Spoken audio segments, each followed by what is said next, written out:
सन्मान आणि विचार मंचाच्या समोरील आपण सर्व सन्माननीय महाकारुणिक सम्यक संबुद्ध 12व्या शतकात समतामूलक समाज व्यवस्थेची आधारशिला ठेवणारे महात्मा बसवेश्वर भगवान महावीर चारवाक, बहुजनांचे राजे राजे शिवछत्रपती, स्त्री उद्धारक क्रांतीबा, आरक्षणाची मुहूर्तमेढ पहिल्यांदा इथं रोवणारे छत्रपती राजर्षी शाहू महाराज, या आरक्षणाला घटनात्मक आयाम दे बोधिसत्व युगप्रवर्तक विश्वरत्न डॉक्टर बाबासाहेब आंबेडकर, लोकशाहीर सत्यशोधक अण्णाभाऊ साठे, बिरसा मुंडा, तंट्या भिल्ल, मा सावित्री, मा रमाई, मा जिजाई, फातिमा बी शेख, अहिल्यादेवी होळकर, जगद्गुरु श्री संत तुकोबाराय, संत सेवालाल, संत तुकडोजी महाराज, संत गाडगे बाबा, या सर्व संत श्रेष्ठांना अभिवादन करत, ज्यांनी रक्ताचं पाणी करून आणि हाडाचं काळं करून ही शिवसेना मराठी माणसाच्या हितासाठी घडवली वाढवली, त्या वंदनीय बाळासाहेबांच्या आशीर्वादाने आणि त्यांच्याच विचारांवर चालणाऱ्या सन्माननीय पक्षप्रमुख उद्धव साहेबांच्या आदेशाने मी आपल्या सगळ्यांच्या समोर आज उभी आहे. आपल्या सगळ्यांना आज अशोका विजयादशमी, धम्मचक्र प्रवर्तन दिन तथा दसऱ्याच्या मनपूर्वक लक्ष शुभेच्छा. मंडळी, मी काहीही बोलण्याच्या आधी 2 ओळी इथे सांगितल्या पाहिजेत. हो कहीं पीड़ पर्वत सी पिघलनी चाहिए, हो कहीं पीड़ पर्वत सी पिघलनी चाहिए, इस हिमालय से फिर से नई गंगा निकलनी चाहिए. अब तो दीवार भी पर्दों की तरह हिलने लगी है. शर्त है कि बुनियाद हिलनी चाहिए. हर गांव, हर नगर, हर डगर, हर शहर, हर गांव, हर नगर, हर शहर, हर डगर, लाश भी हाथ लहराती निकलनी चाहिए. सिर्फ हंगामा खड़ा करना मेरा मकसद नहीं है. मेरी कोशिश है कि ये सूरत बदलनी चाहिए, ये सूरत बदलनी चाहिए. दादा हो, मागच्या दीड महिन्यापासून मी सातत्यानं एक भूमिका मांडते आणि भूमिका मांडते ती महाराष्ट्राच्या हिताची, महाराष्ट्रातल्या तरुणाईच्या हिताची. हा महाराष्ट्र ड्रग्ज मुक्त झाला पाहिजे, हा महाराष्ट्र नशामुक्त झाला पाहिजे. आज विजयादशमीचा दिवस आहे आणि आजच्याच दिवशी सद्गुणांनी दुर्गुणांवर मात करण्याचा दिवस म्हणून एक संकल्प करण्यासाठी म्हणून मी उभी आहे. महाराष्ट्राचा उडता पंजाब होऊ नये ही अपेक्षा घेऊन आम्ही सातत्यानं एक भूमिका मांडण्याचा प्रयत्न करत आहोत. पण काय परिस्थिती आहे, मी आपल्याला जरा आकडेवारी आधी सांगितली पाहिजे आणि पुन्हा बोललो पाहिजे. 10 ऑक्टोबरला नाशिकमध्ये 300 कोटीचा एमडी ड्रगचा साठा सापडला. 16 ऑक्टोबरला सोलापूरमध्ये 16 कोटीचा एमडी ड्रगचा साठा सापडला. 19 ऑक्टोबरला मुंबईमध्ये 71 कोटीचं कोकेन जप्त केलं गेलं. 22 ऑक्टोबरला संभाजीनगरमध्ये 500 कोटीचं कोकेन जप्त केलं गेलं. 23 ऑक्टोबरला मोखाडा जिल्हा पालघर मध्ये पुन्हा ड्रगचा कारखाना सापडला. आता येताना एक बातमी बघितली की ड्रगचा नष्ट करण्यासाठी मुळा नदीच्या पात्रातच सोडण्याचा प्रयत्न झाला. काय ड्रगची परिस्थिती आहे. मी जेव्हा हे सगळं बोलते त्यावेळेला महाराष्ट्रातल्या कुठल्याही लेकीला, बहिणीला, आईला, पत्नीला, जिला जिला वाटतं की आपल्या घरामध्ये व्यसन नसलं पाहिजे, आपला भाऊ, आपला नवरा, आपला बाप, आपला लेक कुठल्याही व्यसनाच्या अधीन नाही गेला पाहिजे, व्यसनामुळे कुठलाही कुटुंब उद्ध्वस्त नाही झालं पाहिजे, तो प्रत्येक जण माझ्या भूमिकेशी सहमत असेल, तो प्रत्येक जण ही भूमिका मान्य करेल. काय भूमिका मांडतोय आम्ही?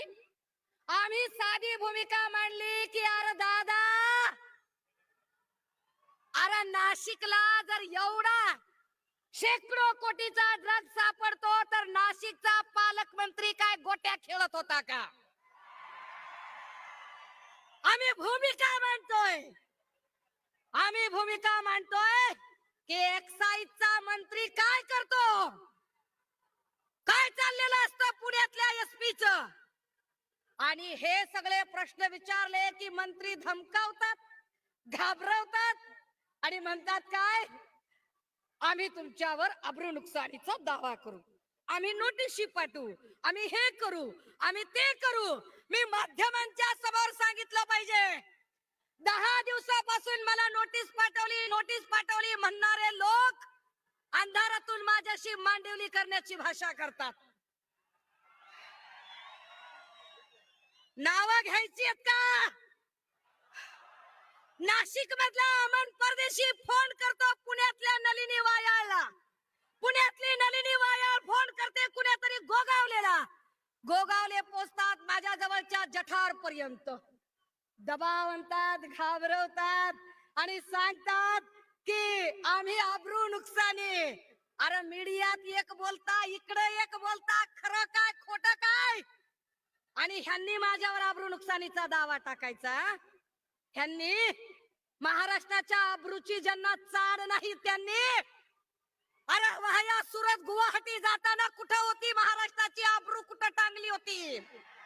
हा, अरे या बीड जिल्ह्यामध्ये आष्टी वाळुंजला एका पारधी समूहातल्या मायमाऊलीच्या पदराला हात घालताना तिच्या अब्रूची किंमत तुम्हाला काहीच वाटली नाही का? तुम्ही सांगणार अब्रू बद्दल? आमच्या गावाकडे एक म्हण आहे दादा हो, मला नाही आबरून मी कशाला घाबरू. अरे ह्यांना आबरू असेल तर हे बोलतील ना, आणि मग आबरू नुकसानीचे दावे टाकतील ना. बरं त्यातूनही पुढे मग हे धमकावत राहतात.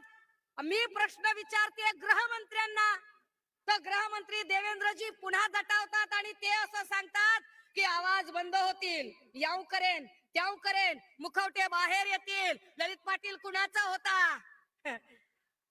अरे वा, अहो गृहमंत्री साहेब तुम्हाला प्रश्न काय विचारलाय आम्ही?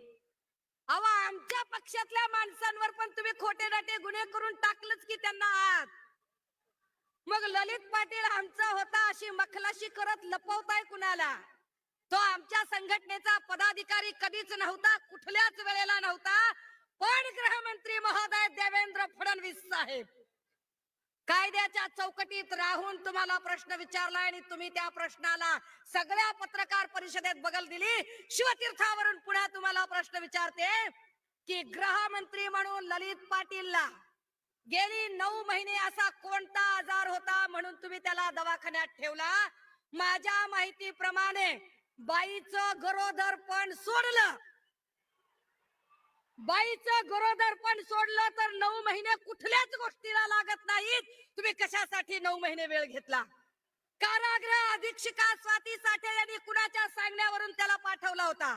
मेडिकल सुप्रिंटेंडेंट अजय टावरे त्यावेळेला काय करत होता? अजय टावरे मेडिकल सुप्रिंटेंडेंट हा किडनी रॅकेटचा प्रमुख आरोपी, हा तिथे काय करत होता? माझ्याकडे माहितीचा साठा आहे, बात निकलेगी तो दूर तलक जाएगी. मी पुन्हा सांगते, इथे पक्षाचा प्रश्नच नाहीये. पक्ष, संघटना, जात, धर्म हे सगळं बाजूला ठेवा, पण महाराष्ट्रातला तरुण व्यसनाधीन झाला नाही पाहिजे ही भूमिका आम्ही घेतोय. आणि ही भूमिका मी एक आई म्हणून, एक शिक्षिका म्हणून घेतेय.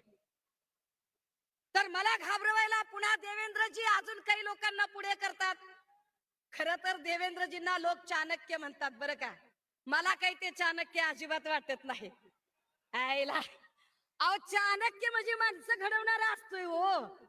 चाणक्यानं माणसं घडवायची असतात. उदाहरणार्थ बघा तुम्ही, समजा पवार साहेब आहेत, पवार साहेबांनी कुणाला घडवलं?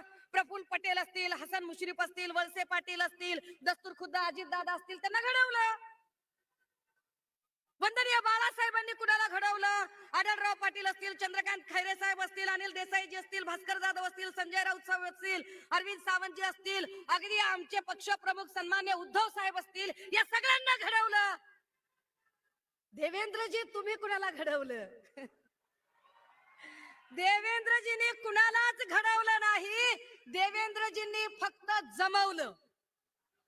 देवेंद्रजी एका मोठ्या महाशक्तीचे महानेते आहात तुम्ही, पण तुम्ही माणसं संपवली. तुमच्याकडे बोलायला नेते नाहीत. कारण विनोद तावडे असतील, पंकजा मुंडे असतील, एकनाथ खडसे असतील, असे अनेक नेते तुम्ही संपवले. आता तुम्ही चंद्रकांत पाटलांच्या मागे लागलाय. संपवली तुम्ही माणसं. ते देवेंद्रजी, मला तुम्हाला अजून एक प्रश्न देवेंद्र साहेब विचारायचा आहे. अहो तुमची एवढी मोठी महाशक्ती आहे, तुमचं संघटन फार मोठं आहे, दिल्ली पासून गल्ली पर्यंत तुमचीच सत्ता आहे. तुमच्याकडे जिल्हा आघाडी, महिला आघाडी, युवा आघाडी, 12 भानगडी, भूत प्रमुख, पन्ना प्रमुख, सगळं सगळं सगळं आहे. भाऊ, अहो देवा भाऊ, सगळं जर तुमच्याकडे एवढं आहे, तरी बी शिवसेनेतून, राष्ट्रवादीतून उचलेगिरी कशा पायी करतायत ते सांगा. का करताय? जर तुमचा एवढा मोठा पक्ष आणि एवढी मोठी संघटना आहे, तर आमच्याकडचा रेडीमेड होलसेलचा माल तुम्ही उचलता. तुम्ही कसले चाणक्य. पण असो, मला घाबरवण्यासाठी मग देवेंद्र भाऊंनी, नेते तर बोलायला नाहीत त्यांच्याकडे, कारण त्यांनी ते संपवले. मग त्यांनी त्यांची बार्किंग ब्रिगेड काढली. ही बार्किंग ब्रिगेड फार भारी आहे. हे असे छो म्हणले की उभे राहतात. या बार्किंग ब्रिगेड मधला एक मराठी पुढे आला आणि म्हणाला, हम उसका महुआ मोइत्रा करेंगे. अरे मला सन्मान वाटला मला महुआ मोइत्रा म्हणल्यावर.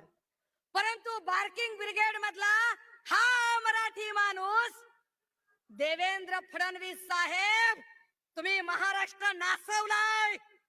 कारण महाराष्ट्रात राहून, महाराष्ट्राचं खाऊन, महाराष्ट्रातल्या लेकी बाळींना धमकावण्याची हिम्मत एका अमराठी माणसामध्ये तुमच्यामुळे येते.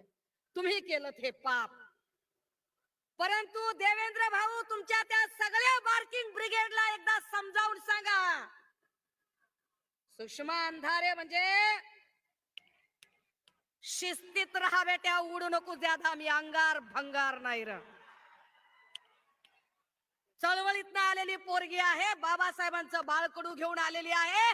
कदाचित तुम्ही आणि तुमच्या बार्किंग ब्रिगेडने आतापर्यंत तुम्ही आमदाराला नडला असाल, खासदाराला नडला असाल, जहागीरदाराला नडला असाल, कोट्याधीशाला नडला असाल, अब्जाधीशाला नडला असाल, पण सर्वसामान्य घरातल्या मध्यमवर्गीय महिलेशी तुमची कधी गाठ पडली नसेल. मी सर्वसामान्य वर्गातली मध्यमवर्गीय महिला आहे आणि होय होय, मी महाराष्ट्रातल्या सगळ्या लेकी बाळींच्या कुटुंबांचा, त्यांचे संसार उद्ध्वस्त होणार नाहीत व्यसनामुळे, म्हणून सन्मान्य पक्षप्रमुखांच्या आदेशाने हा ड्रग्ज मुक्त महाराष्ट्राचा लढा लढेन. देवेंद्र भाऊ, एवढं बोलल्यावर तरी अपेक्षा आहे की गृहमंत्री म्हणून सगळ्या आघाड्यांवर तुम्ही सपशेल फेल ठरलेले आहात. किमान या मुद्द्यावर तरी टोलवा टोलवी न करता, टेनिस बॉल न खेळता तुम्ही सरळ सरळ प्रश्नांची उत्तर द्याल. माझ्याकडे बोलण्यासारखे अजून खूप मुद्दे आहेत, मात्र अनेक वक्ते माझ्या नंतर बोलणारे आहेत. फक्त एक गोष्ट जाता जाता, की मागच्या वर्षी या मंचावर एक खुर्ची रिकामी होती. ती रिकामी खुर्ची आज सन्माननीय संजय राऊत साहेबांच्या उपस्थितीने तिथे चैतन्यमयी झालेली आहे. दादा हो, मागच्या वर्षी आपण राऊत साहेबांच्या आठवणीत गमचे विरकावले होते, गमचे. आज राऊत साहेब असताना एकदा दाखवूया की राऊत साहेबांच्यासाठी आपण काय आहोत ते. निष्ठेचा वस्तुपाठ असणाऱ्या सन्मान्य संजय राऊत साहेब आणि सन्मान्य पक्षप्रमुख हे सगळेच